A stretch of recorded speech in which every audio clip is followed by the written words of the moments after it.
Bien, pues aquí seguimos en Armando Diálogos y nos hemos puesto, pues empezamos muy vacacionales, muy relajados, Es que, y fuimos entrando en temas.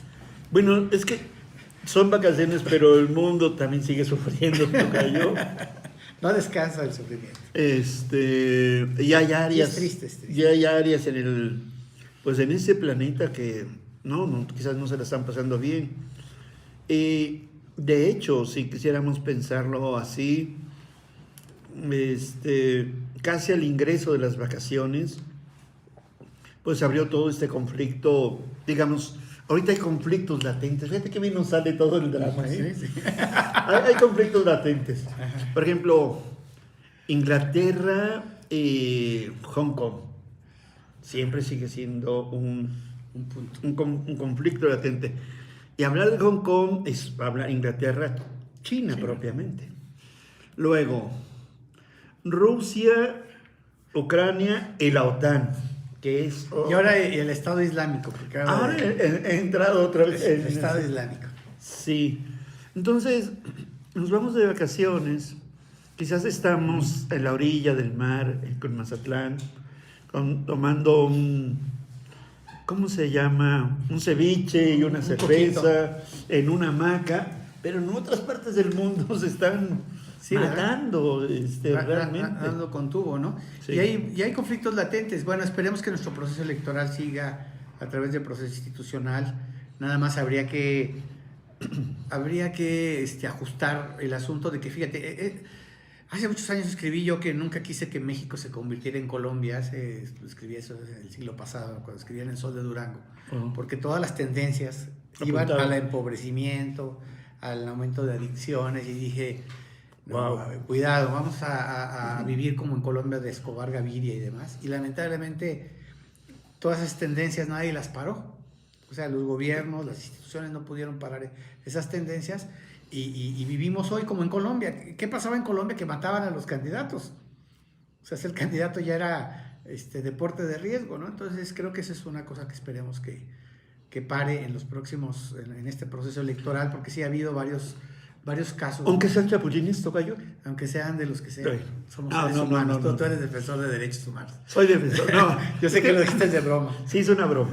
Es que como se ha apoderado tanto ¿cómo se dice? El chapulinismo. El chapulicracia. La chapulicracia, sí. Entonces, sí, ya luego tienes que preguntar de qué partido amaneciste hoy. Sí. Bueno, y en Durango pasa también una cosa que tiene uno amigos y conocidos en todas, claro. parientes y demás. Es interesante, ¿eh? La pluralidad ha llegado para quedarse. Sí. ¿No? Y hemos aprendido a ser plurales, fíjate. Eso es lo que cabe. Dentro de lo que cabe hemos aprendido a ser plurales. Yo tengo un amigo que tengo muchas afinidades emocionales, pero no comulga con algo que ni yo comulgo, pero es decir, ni siquiera yo estoy convencido, pero dice, no, en eso sí no estoy de acuerdo contigo. Digo, bueno, yo me estaba acercando a una idea política. Y entonces, quizás, fíjate, estamos aprendiendo tal vez a discutir, aunque la clase política tampoco es ejemplar en eso, no sabe discutir, a mí no me gusta. Falta mucho, yo creo que en la clase política por un lado, y por otro lado en la misma comunidad social tampoco. Y los mismos medios de comunicación estamos muy concentrados en el chisme. Sí. Que si se descarriló, que si se chocó, que si pegó el chicle, que si no pegó el chicle. O sea, estamos en esa dinámica. Pidiendo puros granitos. Cuando el debate es más de fondo, es un proyecto de nación, qué avances ha habido en ciertas materias, ¿no? Desarrollo social, pobreza, infraestructura, la economía, qué cosas buenas y malas de la economía, qué problemas tenemos con salud y seguridad, etc.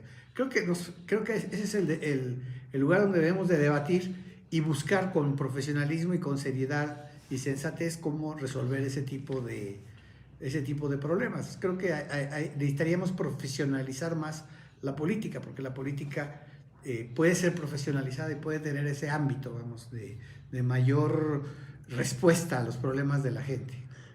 ¿Por qué no? Voy a hacer algo que es absolutamente antipático, espero que no le parezca al público.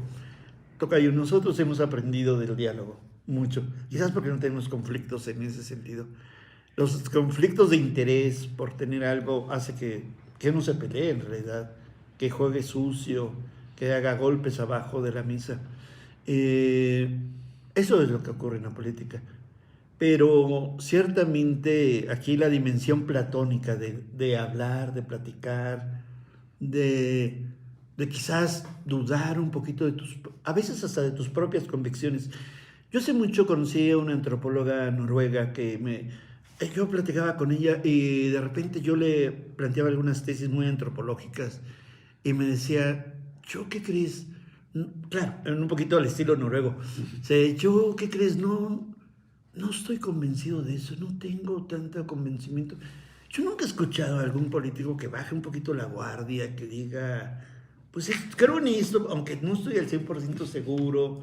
Es decir, yo añoro que un día se pueda tener un diálogo entre los políticos, sino de sordos, sino de confrontación nada más, sino ese lugar común donde se pueda dialogar y donde las personas podamos aprender.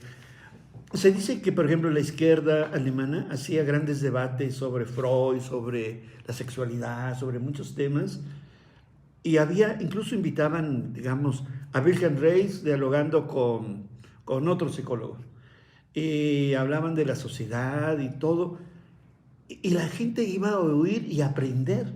Yo veo los debates públicos, así, o televisivos, y yo más bien lo único que aprendo son puras mañas y golpes y manoteos, pero no me educan así. La verdad me parecen, pues lo voy a decir, patéticos. Voy a hacer una reflexión que estamos en Semana Santa y con un ambiente religioso. Pablo VI, le preguntaron, usted iba en un viaje, Pablo VI, y de repente le sorprendió el periódico que tenía. Oye, ¿usted de cómo se entera o cómo se nutre de información y demás? Porque estamos viendo lo que está leyendo. Está usted leyendo el periódico, no recuerdo la unidad o no sé cómo se llamaba, del Partido Comunista Italiano, que era, recordarás, muy fuerte, ¿no? Uh-huh. Tenía mucho consenso en Italia. Llegó a casi a gobernar Italia, con 45% de la aprobación, etc. Y él decía, no, es que a mí me gusta leer a los críticos, leer los análisis, porque de ellos es donde uno aprende, porque ellos se concentran mucho en cuestionar a nuestra institución. Bueno, pues vamos a aprender y a comprender qué es lo que nos quieren decir, ¿verdad? Uh-huh. Creo que esa es el decir, y bueno, y lo más interesante pudiera ser que en un momento a mí me ha tocado hacerlo, debo decirlo, no ha sido para mí fácil, pero sí lo he hecho, que algunas ideas que yo pensaba que eran inamovibles o que eran muy firmes, de repente he escuchado a gente que ha investigado, que ha leído, que tiene más experiencia o que me da otro enfoque, y me han movido el tapete, ¿verdad? Entonces uno dice, caray, tiene razón este enfoque, ¿no? Y yo creo que eso es lo importante, que los seres humanos podamos tener esa honestidad o esa humildad a veces de decir, bueno, pues como decías tú hace rato que citabas a Sócrates, de que no somos dueños de toda la verdad absoluta, porque además la verdad es difícil de decirla. O sea, la verdad es muy diferente para todos en el lugar en que estemos Por ejemplo, ahorita que la inseguridad, pues no es la misma la inseguridad que vivimos en Durango, que la que viven allá tu familia allá por Guanajuato. Claro. Y no es la democracia para una clase media que para un obrero. Claro. Eso hay que entenderlo, que también no es unívoca, sino que tiene múltiples dimensiones, múltiples perspectivas, y que casi todos los problemas sociales que tenemos son de una complejidad inmensa. Por eso cuando oyes un candidato que dice que él sí va a resolver ese o este otro punto, para no señalar a nadie, tú dices, cuánta arrogancia. Si ya pasaron 6 o 7 gobiernos y nunca lo pudieron, tú, ¿cómo vas a hacer eso? Porque son fenómenos complejos. Entonces, pues solamente te necesitas ser muy tonto para creerle que alguien que te dice, yo voy a acabar con la violencia, le creas, le dices, no. Sí, solamente que te chupes el dedo, pero... Va a ser un proceso, ¿eh? Es un proceso, entran muchos elementos en juego, pero la propaganda lo que hace es reducir los problemas y enjuagárselos al otro, ¿no? Tirárselos al rostro. Hoy Petro, que es el presidente de izquierdas de Colombia, está ya llamando, y parece que va a a negociar con la principal organización del crimen organizado en Colombia para la pacificación de Colombia, ¿verdad? Entonces, eso ya lo habían hecho gobiernos anteriores, negociar Cosa que todavía aquí en México no estamos en ese camino todavía. Ahorita todo el mundo diría, ¿cómo vas a negociar con los criminales? Porque son, bueno, allá ya lo tuvieron que hacer. Y ha habido resultados, por ejemplo, en Medellín hubo una negociación con el crimen organizado y sacaron de las filas del crimen organizado, no recuerdo la cifra, 2,000 o 3,000 jóvenes. Y el crimen organizado les regresó 2,003 jóvenes y les dijo al gobierno y a la sociedad, aquí están estos, que ya no van a estar disparando, ya no van a estar en el asunto nuestro. Que se metieron en un lío, ¿verdad? Porque había que les dieron tratamiento psicológico, reinserción social y capacitación para el trabajo, porque no sabían manejar armas.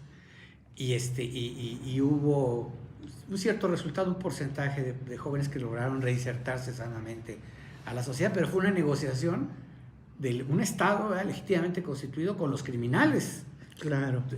Ya están ellos en otra etapa, en otra fase. En otra fase. Yo no sé si aquí en México seguramente debe haber contactos, seguramente, seguro. No sé si complicidades, o también, ¿verdad?, pero también contactos. Pero eso es lo que ha llegado a hacer Colombia y eso es parte de los procesos que en un momento dado, no sé si en México, no lo tengo muy claro, haya que llegar a hacer. Pues si nos contratan como asesores, les diríamos que eso podrían hacer, tocayo, que hay que dialogar incluso con el demonio mismo. Una negociación, fíjate que pudiera, digo, ya estoy metiéndome en un terreno muy complicado y pantanoso, no produzca fentanilo, ¿verdad? Claro. O sea, hay ciertas drogas que son, pero hiper, ¿cómo se llama? Sí. Criminales, ¿verdad? O sea, claro, asesinas, ¿verdad? Entonces, a ver, ¿no? Vamos a... Y está todo el debate, por ejemplo, también de la legalización, que por ahí lo trae algunos candidatos, de la legalización de la marihuana, ¿no? Que ya es un hecho en algunas partes de Europa y en algunos estados de los Estados Unidos, ¿no? Sí, y también ya podríamos ahora evaluar a nivel internacional cuánto ha sido desfavorable ciertas aceptaciones de la legalidad, porque en Canadá hay un lugar donde se aceptaron todas las drogas y no ha sido tan fabuloso, pero eso hablaremos en otra ocasión, ¿no? Tocayo, se nos ha venido el tiempo encima, pero sí, las vacaciones son eternas, no te creas, son eternas, durando, en este caso, una semana para algunos nada más 2 o 3 días, y para otros 2 semanas. Ojalá que la mente y el corazón descansen y que disfrutemos de estos días con cierta paz, ¿no, Tocayo? Sí, que cada quien seleccione su espiritualidad y su forma de pasársela mejor, de ser mejores personas, y hay que cuidarse, siempre hay que cuidarse, tranquilos, con calma, respetar reglamentos y demás, y no andar tan acelerados, porque lo peor que puede pasar es perder la vida. Y lo contrario es que nos la pasemos muy bien en este periodo. Tocayo, que la pases muy bien. Sí, hasta pronto. Esperemos que todos ustedes también se la pasen muy bien. Esperemos que este programa haya sido de su interés. Estamos en Armando Diablos por las redes sociales, por la señal de España TV también. Y bueno, pues aquí seguimos. Muchas gracias por su atención.